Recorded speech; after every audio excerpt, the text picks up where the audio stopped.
Welcome to another edition of Your Impact Attack. That's right, it's Your Impact Attack, and we are miraculously on the air for another week after TNA did not get canceled from their disastrous debut last week, as a matter of fact. The VBC is stronger than ever. And who is the VBC? Well, we've got the V in the VBC, myself, Jamie Williams. Hello. With me, as always, my tag team partner, Brandon, as I reach through tag with the magic of the internet. Brandon, the B, what's going on? Not much, man. But I don't know if you read this or not. I'm sure it'll probably come up. Let's go ahead and do it now. Let's Here's do the it news now. about. Let's do the viewership for the second week on TNA on AMC. Nope. They only lost 3,000. Well, do we agree what they got the first week in the first place? Because I feel like that was a news story as well. I mean, the fact that they didn't even lose, like lost so little, that to me was like, I was shocked at how much they retained. So, what did the debut end up getting? I want to say it was 174, and this one was 171. Interesting. Interesting. Now, with the original number of, let's just say it is 174. How do you feel like, do you think that was the expectation? Where do you think that they wanted to land, um in terms of like that big debut episode? Think that was enough? That was a little short. I mean, if it were me and like just looking at the landscape, 300,000 would be a good goal. 500 would be fantastic, but not really realistic. Yeah, I And couldn't this was imagine I couldn't imagine a universe where they would have got 500,000. It would be insane for anybody to think that. Yeah, Dan was lowballing. Well, speaking of Dan, let's see what our audience is. We've probably got somewhere close in the neighborhood of TNA viewership here tonight. Who do we got in the C, which is the chat in the VBC? Who's with us now? Let's see. We got us some lab rat. We got Chris Winland. We got Dan. We got unrealistic Cliff Burton. Whoop whoop. That's a 4 horseman right there. All right.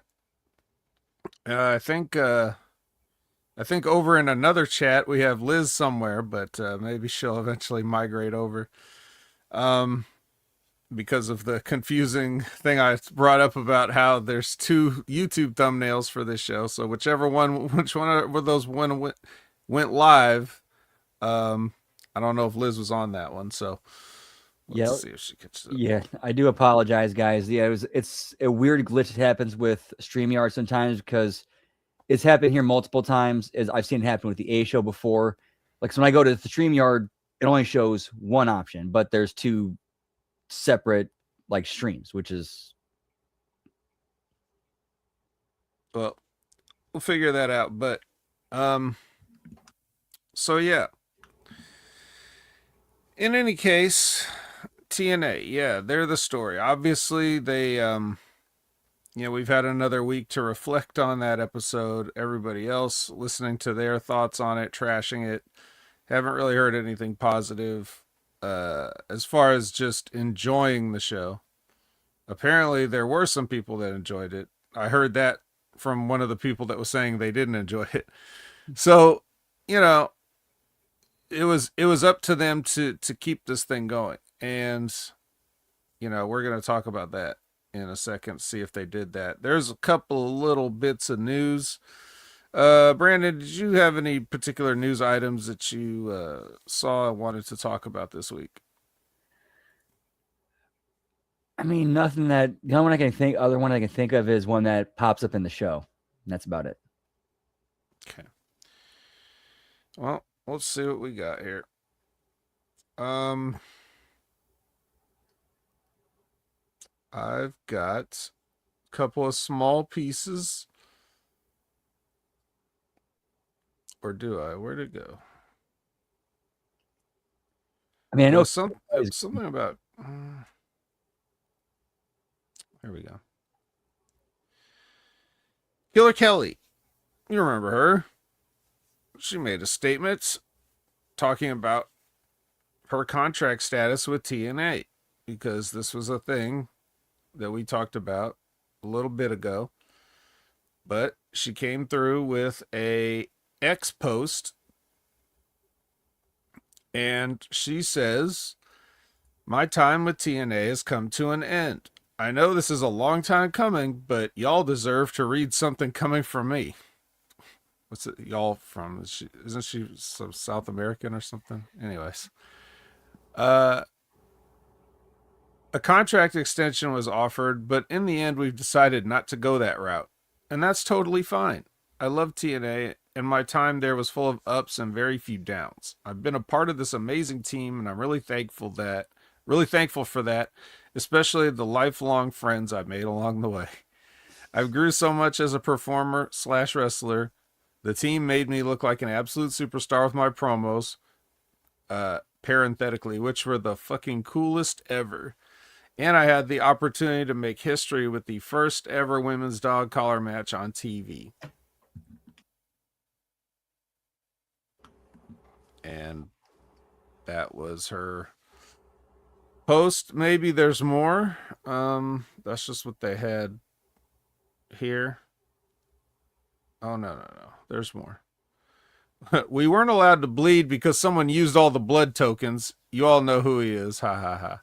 But we still did a really great job, made history, and will definitely go down as one of the best storylines tag team creations of all of TNA. I wish I could have done much more than to be part of the longest reigning TNA Knockouts Tag Team Champions, which is so cool, but that's okay. I've done plenty and I'm really proud of myself and so happy that I was allowed to do and create so much. I also gave my all, don't get me wrong, especially coming back 7 months after having a baby and going straight to having a chain match, another first ever. So I'll definitely pat my own back for a little bit. But mainly, I want to thank Scott, Gail, Tommy, Bravo, and Ingrid for helping bring me to the United States, bet on me, and help me make history. Also, thank you to Jimmy, Robert, and Hunter for making me look like the baddest ass in the whole planet, and Basil for getting me into the door. But I'm not done yet, and you'll definitely see me on TV soon. Blood drop emoji.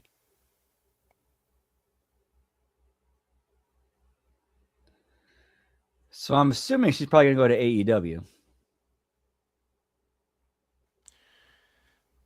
Certainly could. I mean, that would make the most amount of sense considering her husband's there, or fiance. Are they married yet? I'm not sure of that status. I know they're at least engaged. They have a baby. Here in the replies, I see someone named the Demon Assassin with the @ We Are Rosemary, and we were just starting to tolerate you.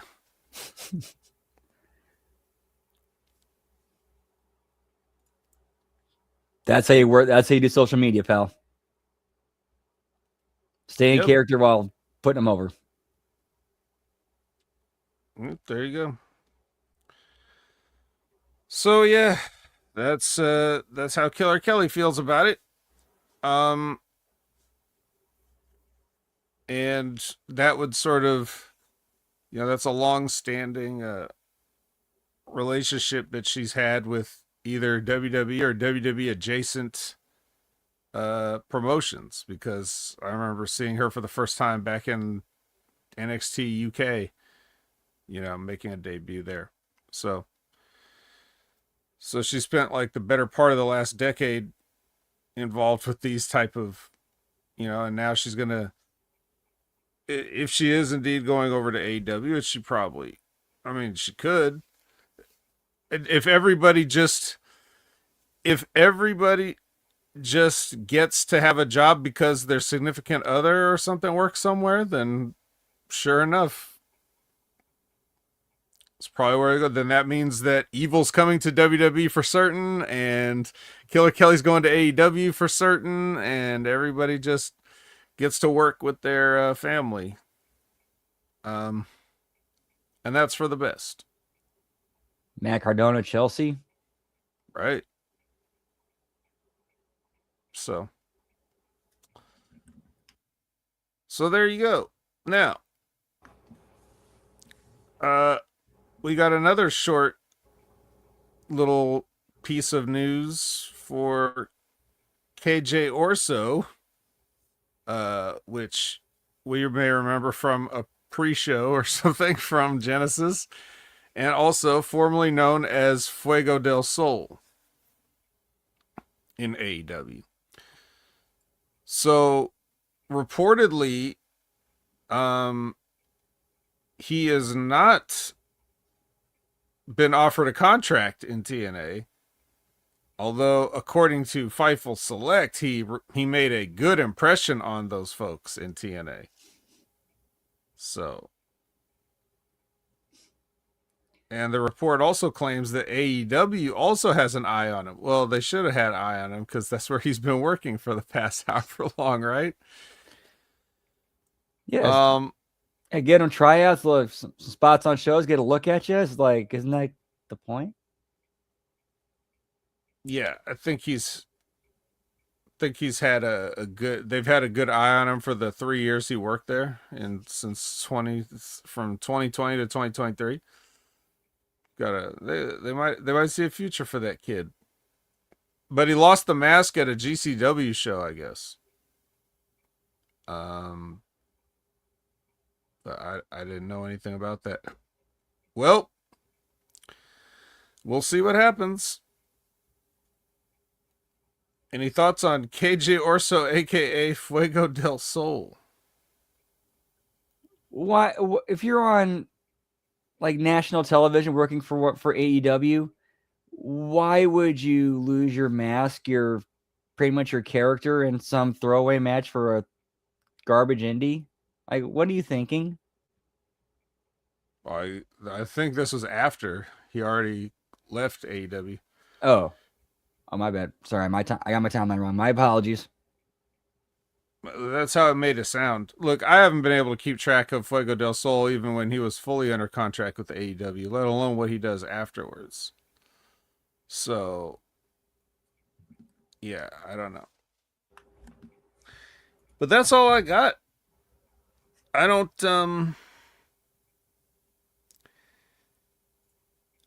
it's been sort of a quiet, you know, sort of a quiet news cycle lately. Don't really have much major that's not just a result of you know, one of the TV shows, Saturday night's main event results or something like that. That's not really news. And everything else is just a bunch of made up rumors or a bunch of nothing. So I guess we could just get straight to the meat of the matter and check out episode 2 of TNA on AMC and see if they did any better. We do have a Chris Winland question. That's right. Matter of fact, we do have a Chris Winland question. So the question is, have you ever wrestled against someone with a language barrier? How are spots and stuff called in a match when people are unable to verbally communicate, be it Miles Bourne or Nakamura and such? Well, first of all, Miles Bourne is deaf. he can communicate. Second of all, Nakamura speaks English. But despite your examples, I understand your question. No, I've never had to work with anybody that had a language barrier in wrestling. I definitely had to work with people that have a language barrier all the time in life. So, the number one thing that you should have to learn is that broken English is a language. And if you have a job where you have people that speak it, you should learn to speak it well also. Because you can definitely tell the difference when you're able to communicate on somebody's level than when you're just talking to them like you would talk to a native English speaker, and then you see their eyes glaze over and they're not following you, so they just like nod. And then versus the light of understanding behind the eyes when you just make things simpler and speak in simpler English so that they can understand it. But in wrestling, it's kind of like that. Everybody speaks the language of wrestling. what the names of moves are, when you're talking to somebody else. So if you're calling a spot, then if you say, if you're coming off the if you're coming off the ropes with something and you call it, and as long as they know that they're the one that's giving it or taking it or whatever the thing is, um, they're going to understand the move, right? If you are, if you're feeding around and you say body slam me, anybody in any language can understand what you're trying to say because they speak the language of wrestling. So it's not really major of a as major of a deal as you might think, but there are occasions where that happens, and I've also had plenty of communication breakdowns with people that supposedly spoke perfect English too. So, there's really no accounting for it. Really all comes down to your aptitude in the ring, I think. What about you, Brandon? Do you have any experience with that? Not in ring personally, but this was during the trip. One time we went to Mexico. Uh, Two of the guys who were with us were in a tag team match with one of their teams, and they not the other team didn't understand English, and our guys didn't understand Spanish, so we actually had a translator, and they mapped the entire match out, like basically scripted it from like literally blow to blow. Well, there you go. I mean, if you have your match, all laid out, and shouldn't be a problem.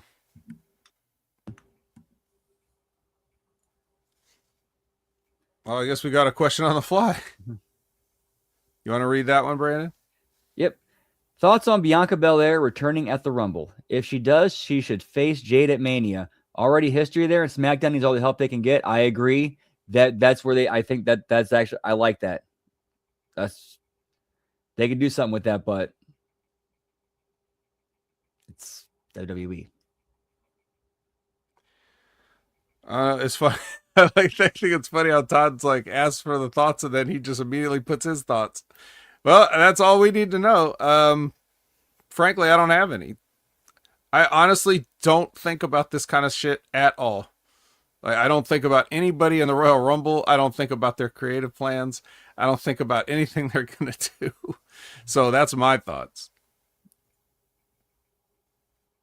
Wear a muffler in the ring. Is that supposed to be like? Are you talking about shoving like toilet paper up your ass and stuff like that so that you don't leak? Is that what you're talking about? Is that a real question, Final Boss? Yeah, I don't remember anything about a muffler. Yeah, no, I didn't. Anything else? Not familiar with the muffler, Brandon? No? Legit, no. Yeah, that's when you pack a bunch of stuff up your ass so that you don't have anal leakage.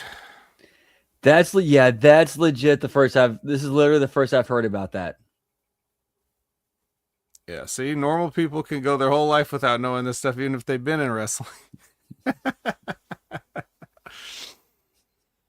But anyway, yeah, yeah. No, I don't have to do that. I was a young man when I was wrestling, so I didn't have those problems. But apparently there was a guy. Apparently there was a guy when I was at OVW. I thank God I wasn't there. Someone told me about it, but apparently they were training, and he like shit himself in the ring, and there was shit in the ring. Yeah. Yeah. He should have worn a muffler, I guess. But um yeah, no, nothing I had to deal with, thankfully. Yeah.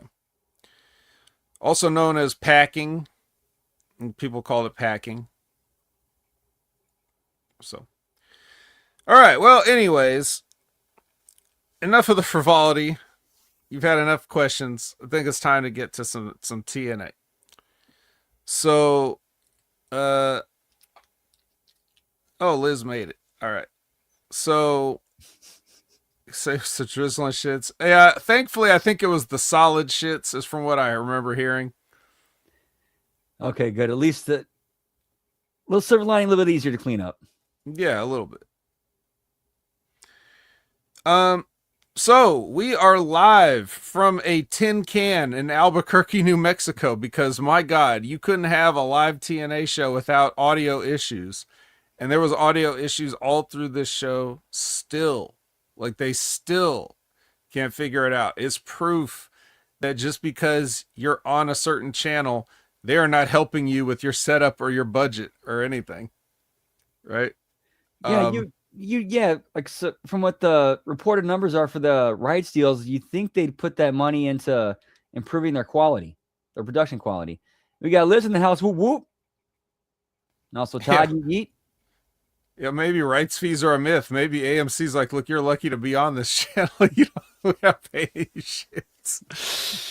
Who knows? Who knows? Maybe Fightful Select could report a number that they're getting for an amount of money or a number of years or something like that, since they're so good at that. Um, but basically, yes. So when Tom is doing the cold open to the show, it sounds like he's doing can and a string. You know, like it really did.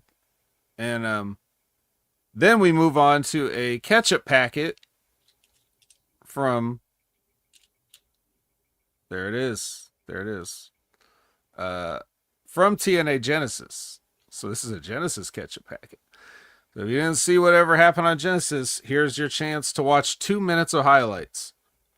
And then we go back into the building, and Tom and Matt are welcoming Carlos Silva for some reason to stand here and be awkward. And then we get to our first match, which is Cedric Alexander versus Moose.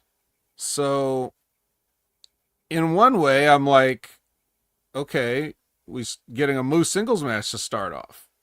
That's good. This is somebody you'd want eyeballs on to open the show. Unfortunately, for many reasons, the other person is Cedric Alexander. And this, like, yeah, Hannafin asked Silva what he thought of the debut show last week. Whatever.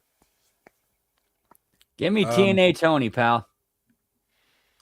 Yeah, and he's got that TNA hat that just is a black hat with white letters that say TNA Wrestling. It doesn't even look like the logo or anything official. It looks like it looks like a knockoff hat. Yeah, so he's just wearing some truck stop hat. So yeah. So Cedric Alexander. I'm watching this match and I'm like, yeah, Cedric is fat and slow and lazy. And he's working a same size match with Moose.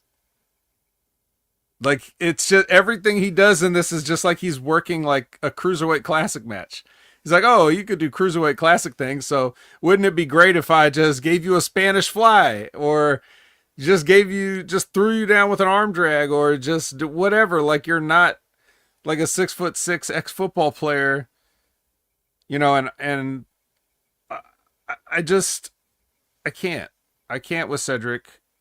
And apparently they also worked apparently in TNA, also one of the rule changes since they gone to AFC is that there's like 180-second count on the outside instead of the usual 10, because, or at least I thought there were, because they were out there for minutes at a time, and the referee's just standing in the ring like,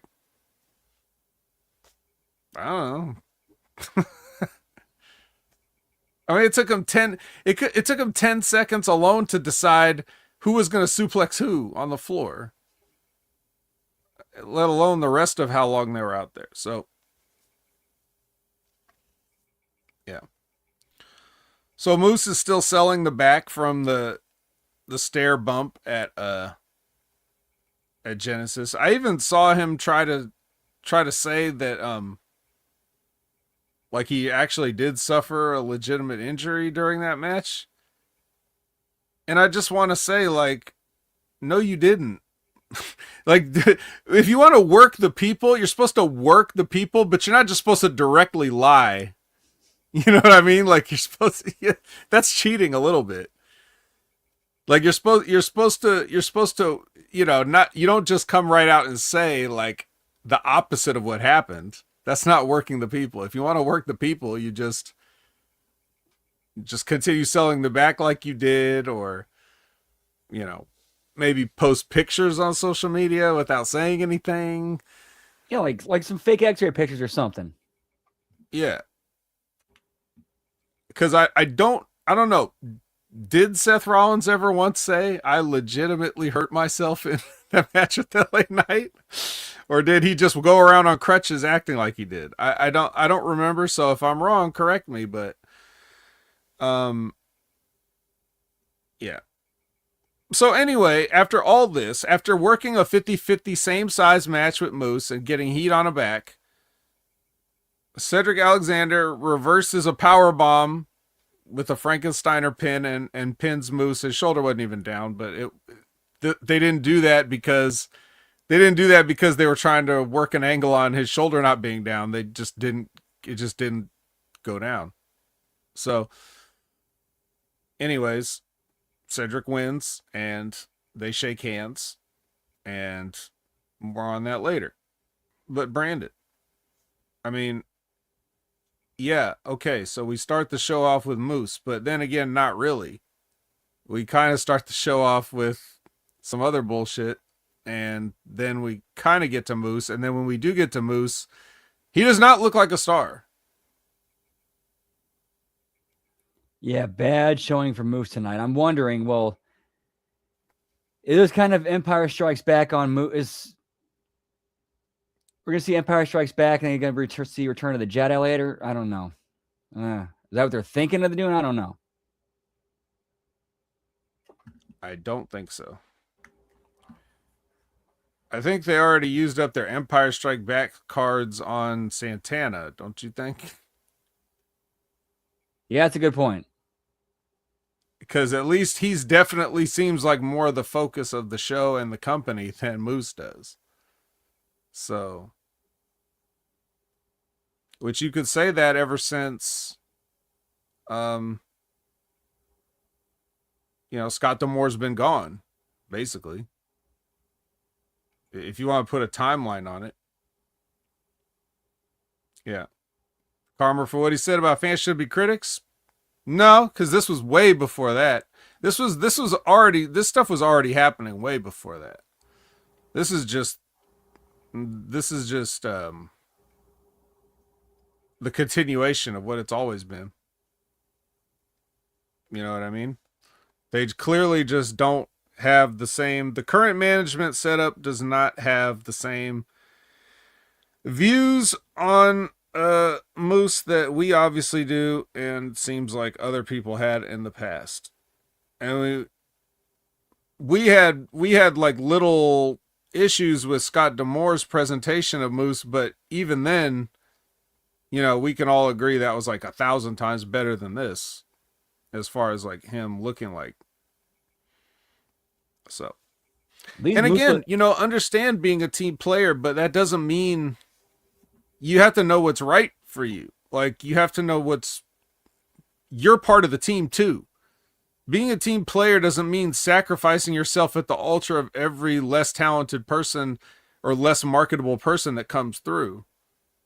You still have to have some worth in the company. So if you just take this guy and let him throw you around like you're under 6 foot and under 200 pounds, just because you're athletic enough to do it, you think you're making him look good, but we already talked about it. You're making him look bad because nobody believes what he's doing, and you're making yourself look bad for doing it. And where does that leave you? So if you can't dominate this guy, who can you dominate? Why would I expect you to be a contender against somebody else, right?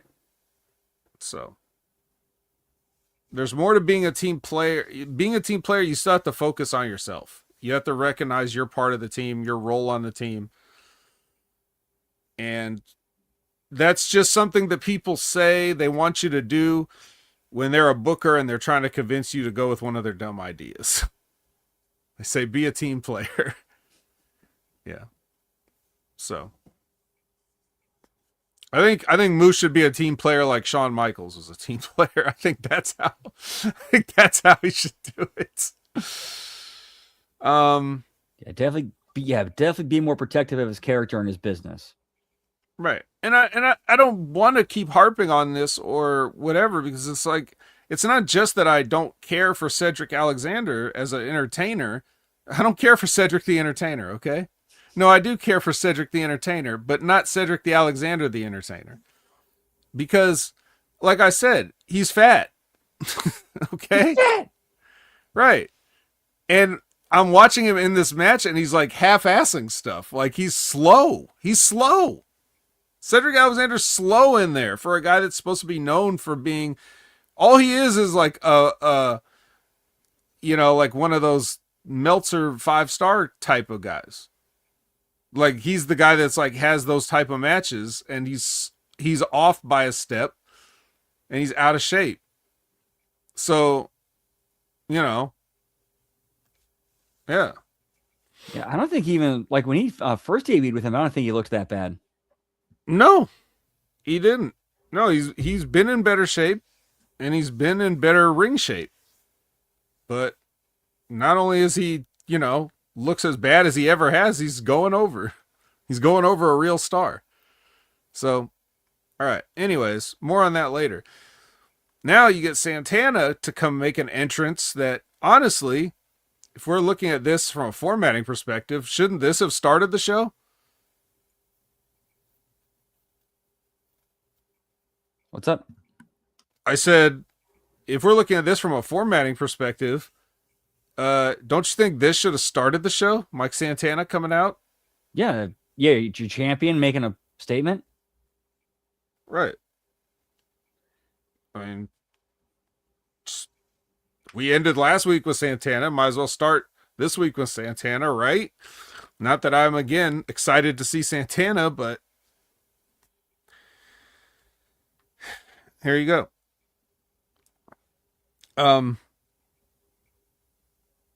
So he starts the show, or he should have started the show. He starts his promo in the ring on a chair like he usually does, which also makes you look lazy, but I'm not going to nitpick that because, you're just doing something different, I guess.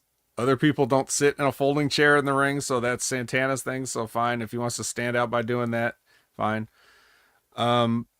Plays a voicemail from his dad, more, trying to manufacture people's champion stuff. Gives Frankie Kazarian credit, and then generic stuff about he's going to be the champ for a long time or whatever he said.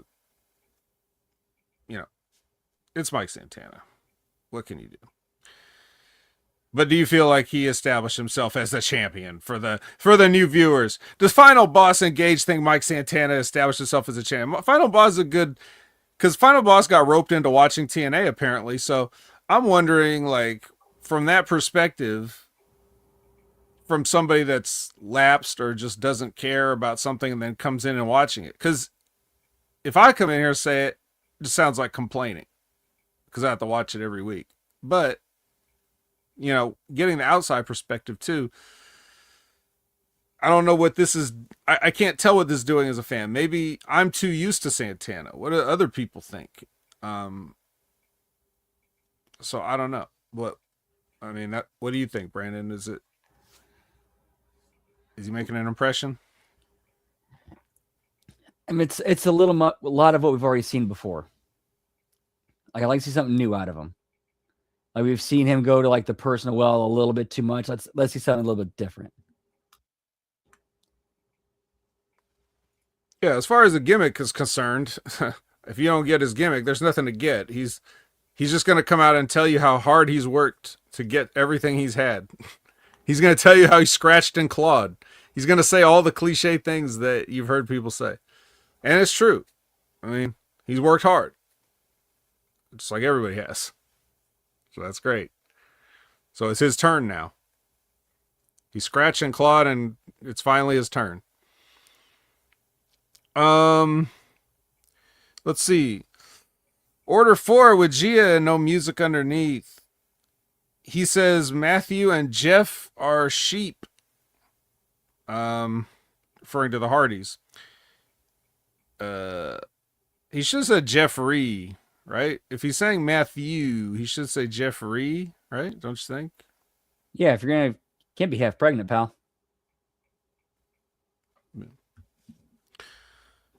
Oh, the male Denise Salcedo's in the front row.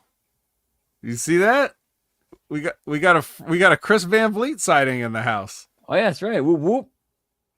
There you go.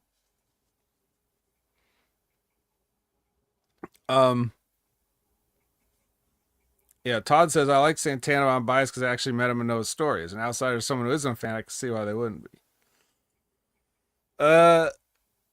Yeah, well, maybe people like him too. I don't know.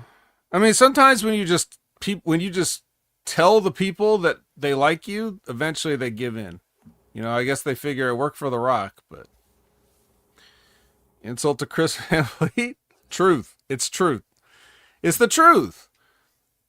What he's insulting everybody by having a show and being famous, bro. He's like this is exactly why I call him the male Denise, because when he has an opportunity to interview somebody, he's sitting there asking John Cena, what does winning the Intercontinental Championship mean to you? Get the fuck out of here. What kind of you mean you couldn't picture Denise asking that question in her voice? Easily. What does winning the Intercontinental Championship mean to you? It's the same question. I did not know that happened. Never heard a Chris Van Vliet interview? Unfortunately, I don't really get much time to check out other ones other than HMG, Channel Attitude, Keeping It 100, Stevie Richards. Like I kind of keep it within that. Just circle. Like we all should. Yeah. But we do get a second NXT ketchup packet.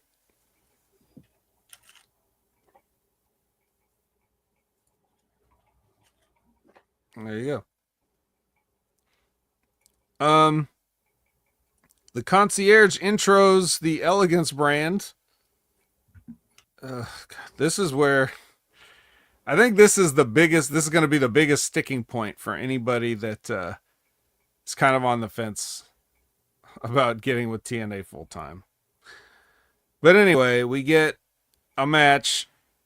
It's M by Elegance versus Indy.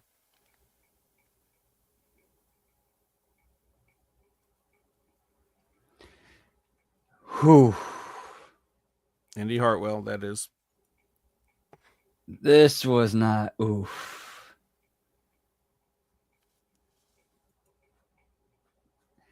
I give it 2 oops, pal. Did you like heat on a toe? Did you like getting heat on a toe? With a shoe? Hurts, don't it? Hurts, don't it? Yeah, apparently the announcers were trying to sell that this was based on Indy stepping on her foot in a match like however long ago. So now they're getting revenge by attacking her toes. But apparently Ash by Elegance is not into this. She's like constantly berating everybody for cheating and attacking. The announcers are overselling that fact. They're way too telegraphing that Ash is like, and Ash is badly pantomiming everything of like, what are you guys doing? Stop it. I don't want to have anything to do with this. Why are you guys acting like you've always acted since the moment I started this thing? Right? Just this whole ridiculous, melodramatic thing. And for some reason, Tom feels the need to take a shot at Matthew Raywalt being bald. Just like, what's are you guys trying to? Are you trying to do a babyface heel announcer dynamic on the like? No one's listening to you guys. You don't bother. Don't bother trying to do that. Yeah, another 2 matches in a row. We've got a reversal of a roll up of some kind, and Indy Hartwell wins. And then they immediately use their heat back. They cash in their heat back briefcase and start getting some heat. And then Ash gets in the ring and calls everybody off. Like, what are you guys doing again? And then she actually squares off with her team like she's going to fight Heather and M, and she's actually like and Mr. Elegance, like she's gonna fight them all. And then here comes the Angel Warriors to get her back. And then as soon as Ash gets behind Lei Ying Li, she nails her in the head, and then everybody just starts attacking everybody. And Ash is back. She says, "I'm back. Cry about it." Oh, we're definitely crying about it. Don't worry. Not for the reasons you think. Yep, swerve, bro. So I guess whatever thing that Ash was going through is clear, and she's good to come back. Yeah, I wonder about that. Because they never made it clear. And if it was something that could be resolved this quickly, how serious could it have been? I mean, it was very odd. Like, they usually don't keep people that are injured like that on TV consistently like they did with her. Right, assuming it was an injury. Like, it could have been some illness or something. Whatever it was. Or if it was nothing. Could it have been nothing? Could this have been an angle? Like, there was never anything wrong with her, and they just decided to do this. Possibly. I mean, because that was right when the stuff with Masha came out. That was supposed to be the match, those two. Right. Yeah, you're right. That's even more of a... Well, don't worry. She's back. Cry about it. That's right, Todd. Get ready for the belt to return to Ash. Yeah, Bioflex said Ash is cleared. Funny you should say that, Lab Rat, because that is a good segue for our next Bioflex presents the Gimmick Injury Report. Now, Brandon, they have done everything they can to take all the fun out of the Gimmick Injury Report. They saw how much fun we were having in it, and then they said, you know what? The only podcast that ever covered us through the ups and the downs, through the clip shows and the everything, we're going to take away the one thing that everybody loves about their show. That's their way of thanking us for keeping TNA out in the audience's mind for all these years that we've been doing this show. But guess what? I'm not going to let them do it. Because if they're not going to give me the injuries themselves, then I am going to listen to the voiceover and I'm going to give it to you myself. So here we go. Elijah has re-aggravated his triceps in that match that he had. But guess what? He's cleared. I guess a re-aggravated triceps isn't enough to keep somebody off, out of competition and off the show. At very least, something like that day to day. Yeah. Frankie Kazarian is out with a broken hand. Apparently, he broke his hand trying to carry Bear Bronson to a legit match. So he's going to be out. at least. And he was working. Remember, that was like a couple matches ago. That was like a championship match and a street, street fight or a Texas death match or whatever you want to call it ago. So he was working with a broken hand through both those matches with Santana, apparently. At least according to the voiceover. But now he's out. Now that he's lost the belt, he's out.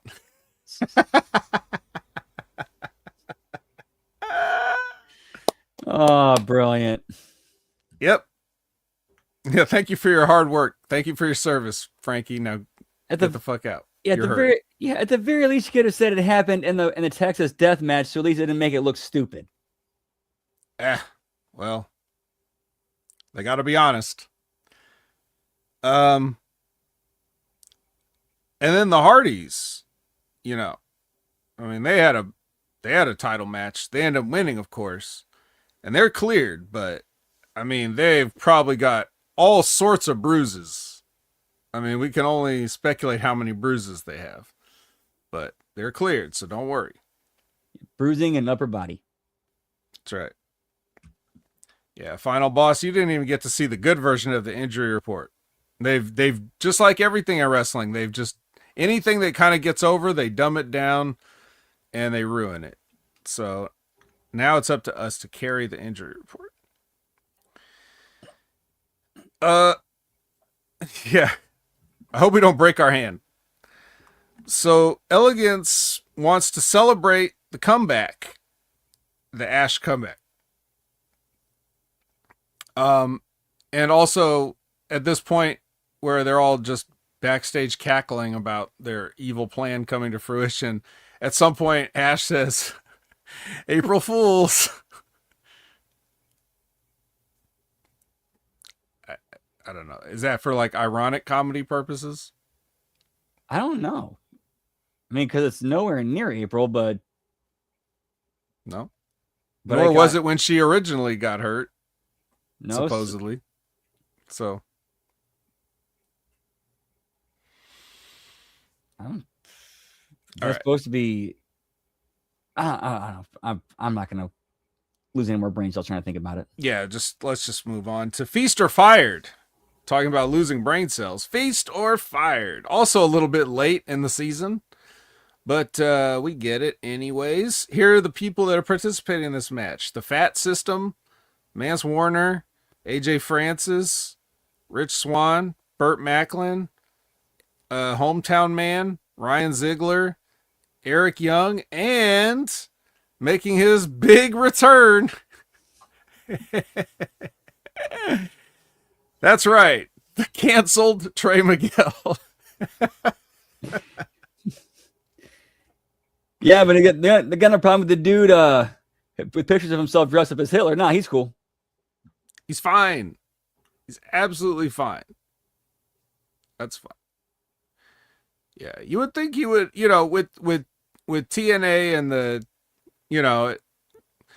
TNA, WWE relationship, their relationship with the current administration, you figure certainly Trey Miguel would be welcome, but also, even though his last name is Miguel, so maybe they'll send some people to knock on his door. So he have to prove that he's a citizen, but, definitely you would think that the guy with the Hitler mustache would fit in better with this administration than that one, but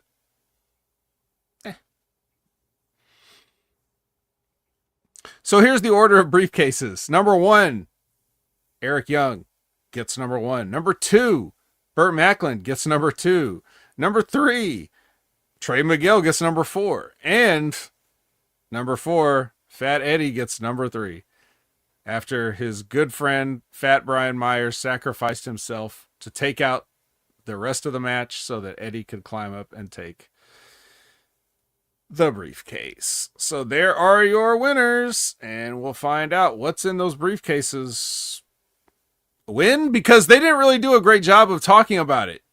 They didn't do a good job of explaining the Feast or Fired match. I think they did explain it, but I also don't think I don't remember them doing a good job of promoting when we get to see what's in the briefcases. Was I just not paying attention, or You pretty much you nailed it right there. Yeah, they did nothing to hype up. Okay, you're gonna find out next week what's in the briefcases. Like nothing for that. right? It's just hey, they got them, and on to the next thing.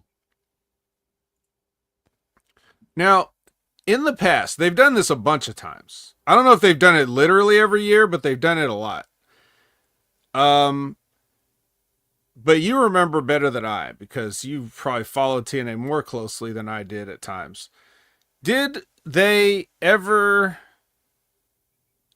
do one of these where later in the show they opened the briefcases that same night? Not off the top of my head. I think for some reason I think they did. They opened. Man, I know there's a lot of heat because the first time they did it, they didn't open them that night. It's like, oh, we paid for the pay per view to see this, so you're going to open it, and you're going to see we got to turn the free TV to see it. Mm. So I think they might have switched and started doing that afterwards. I don't remember. Mm.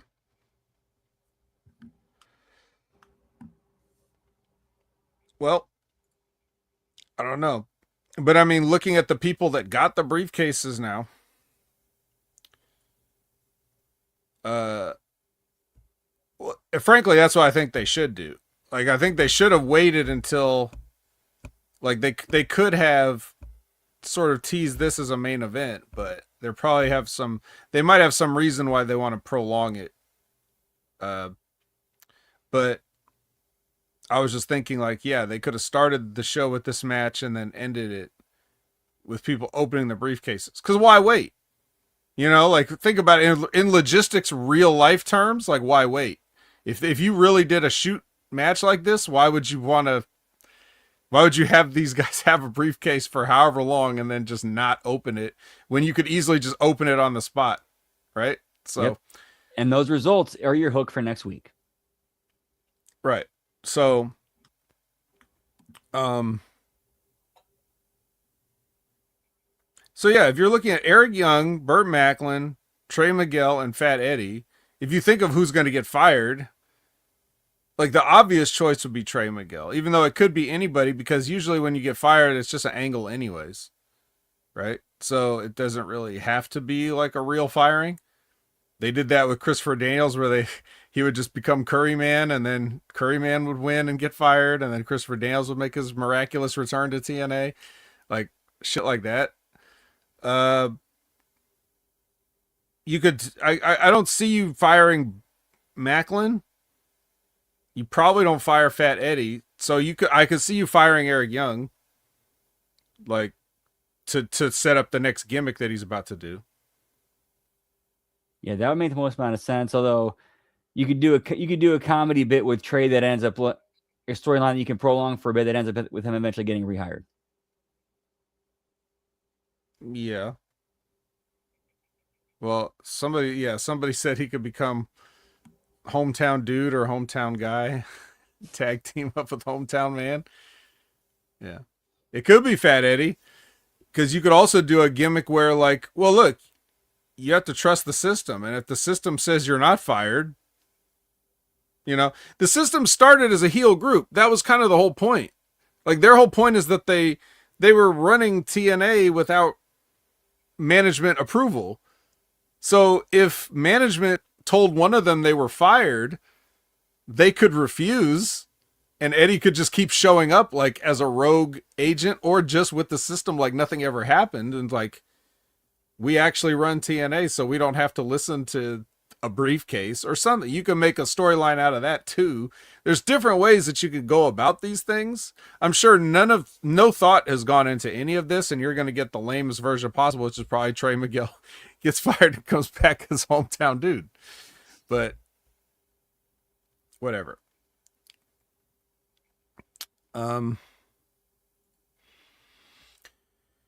So Dolph has a chat with Mike that ends up coming to blows, which is immediately broken up by security and referees. They're just right there on the spot. And then after that, after the break, Dolph Ziggler um, does like a meta commentary on BDE and his friends because they're all sitting there playing video games. Then he comes in and says, "Back in my day, we used to blah blah blah." So he basically berates BDE and his friends for being more famous and making more money doing less than him. And then BDE challenges him to a wrestling match next week.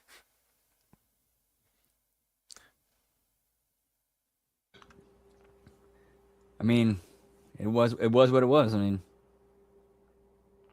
which I'm sure this should be a squash. I mean, you look at BDE, you look at Nick Nemeth. I mean, but we all know it's not going to be.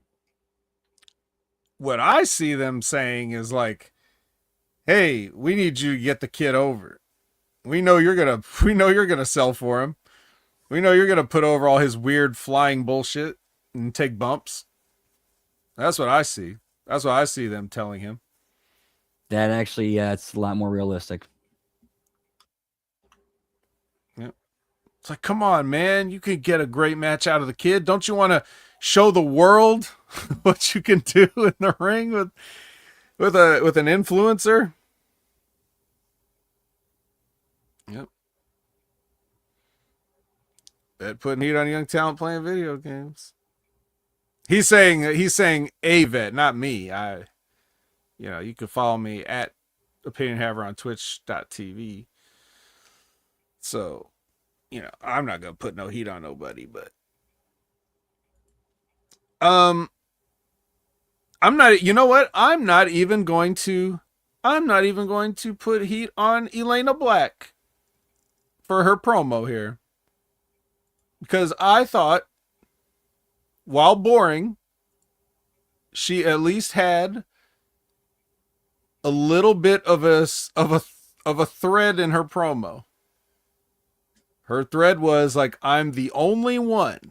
She kept using that phrase. She kept telling a story with that phrase. "I'm the only one who," yada yada yada, and then she brought it home with the line, "I'm the only one," whatever she said. I don't care. It doesn't matter. The point is, she did tell a story with her promo. So even though it was a C plus delivery and her little goofy mannerisms and stuff like that, way overdone, but at least it was live in front of people and not some pre-tape. And for the people that like that kind of thing, she did look hot. So there you go. I'm not gonna put heat on her. I've been anybody that knows me from the Next Level Wrestling Review that's covered this young lady's career knows I'm not a fan.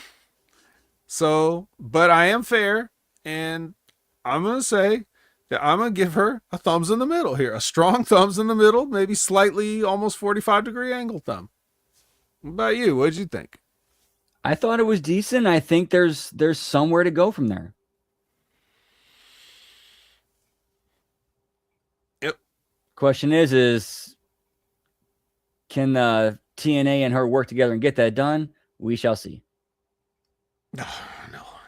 No way, no chance in hell. WWE couldn't get it done with her. What do you think TNA's going to do? Let's see. All right, Santino and Daria are in the back, and Daria's like, "I signed her. That's because of me out there. She just cut that promo." And Santino's like, "Yeah." And then here comes his daughter, Ariana. It's daddy-daughter time. Daria takes a hike. And she's sorry, Brandon. She's sorry. She's sorry for everything she did. It wasn't me. It was Stax. Forgive me. And we get a nice family reunion. A hug. Aw. No ball kick or anything. They just made up? Question mark? How does this not end up in a swerve? I don't know. It's probably going to end up in a swerve. Let's see. Ali. Mustafa Ali. Alia Babwa. Yeah, that guy. versus my name is Yev. Um, all kinds of shenanigans in this match. Way too many to count. The whole Order 4 gets involved at some point. Beating up Matt Hardy all the time. Beating up Jeff all the time. And the Hardys have no friends, because while the announcers are putting over how legendary the Hardys are and how much they meant to TNA and how they're responsible for TNA being where TNA is today, everybody sits in the back watching them get their ass kicked by these job guys. And, I guess they're all playing video games with BDE because they just weren't, nobody came to stand up for them. It was crazy. I gotta say, wasn't Macklin kind of coming to their aid a few weeks ago? Get the NXT guys? Yes. But not today. No, yes, Order 4. It's not the NXT guys. I don't care about Order 4. They're in the company. We're good. That's Right. y'all. That's your problem.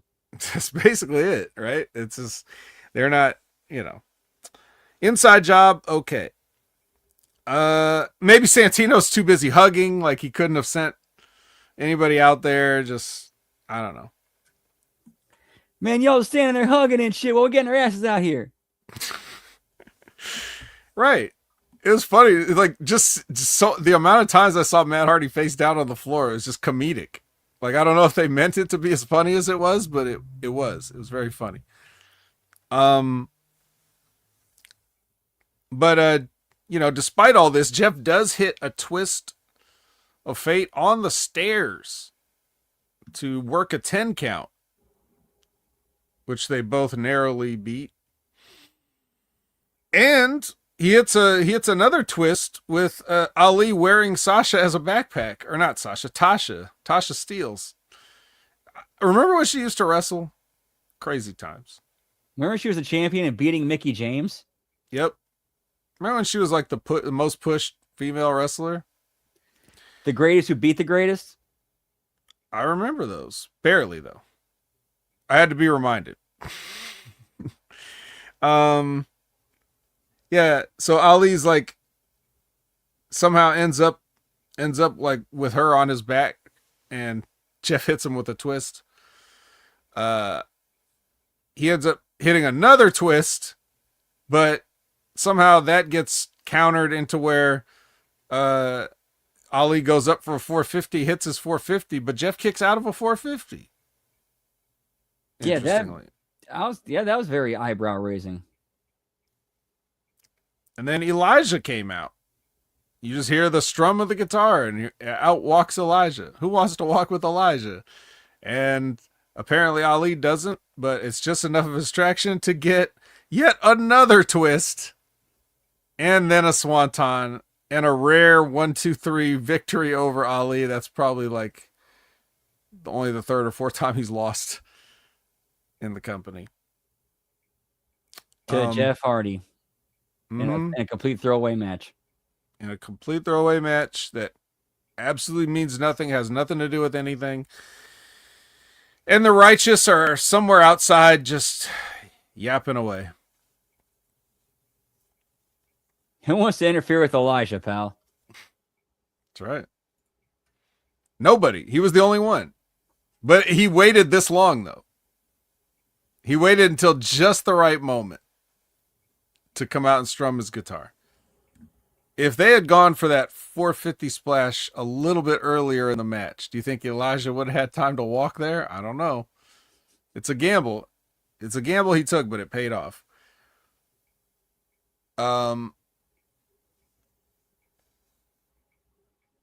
So, moving on to the last bit of business. The System are walking, and then they make their entrance. And then JDC says he's going to introduce his replacement. And he introduces his replacement, and it's Bear Bronson, the handbreaker. Right? So here comes Bear Bronson. He's obviously a fit for the System. They don't have a tracksuit ready for him at this time, but I'm sure they'll get there.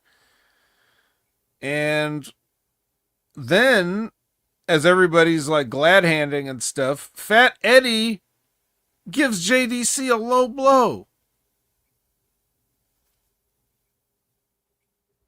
And while everybody's shocked about that, guess who else ain't in on it? Our boy Moose. Because they beat Moose up too. And Lish is not into it. This is her own husband here. So she's confused. Everybody's beating everybody up. And then Cedric comes in. He runs in with the chair. Hey, you guys get out of here. Don't do this to Moose and JDC with his chair. And then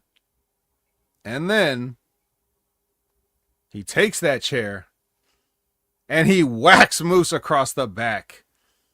It's basically like Brutus stabbing Caesar. You too, Cedric? You should totally just stab Caesar. He did.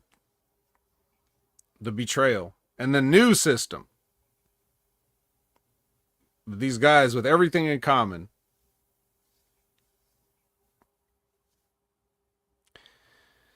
So not only does Moose have to do a job, like a clean job to this guy, but then he still gets fucked at the end and left laying. If you don't read between the lines and see this as how management sees you,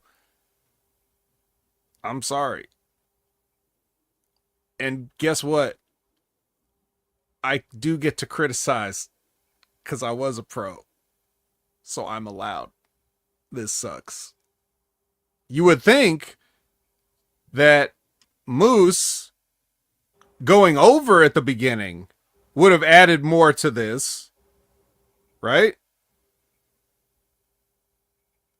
Yeah, because now you have that rematch there where now you want to see Moose beat his ass again for what he did to him. Right.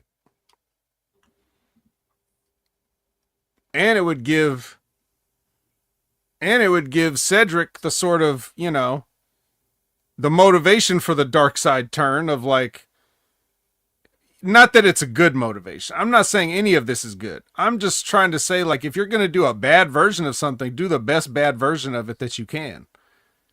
You know, obviously you could at least put the picture together, you know, put the puzzle, paint the picture, whatever. You could say like, okay, Cedric is mad. Cedric is sour grapes about losing the match at the beginning of the night or whatever else has happened, you know, or not being invited to the system instead of Bear or whatever. And then it turns out, oh yeah, he actually is now, you know, like you could see like the motivation of something there, but no, he you know, Moose has to lose and then he gets screwed over and left laying. It's kind of just sort of like a normal setup and a payoff. Okay, Moose was the gracious winner. He shook your hand, you know, and you should just accept that loss, but instead you refuse to accept that loss. You're bitter, you're angry, you're turning. Right. Classic 101.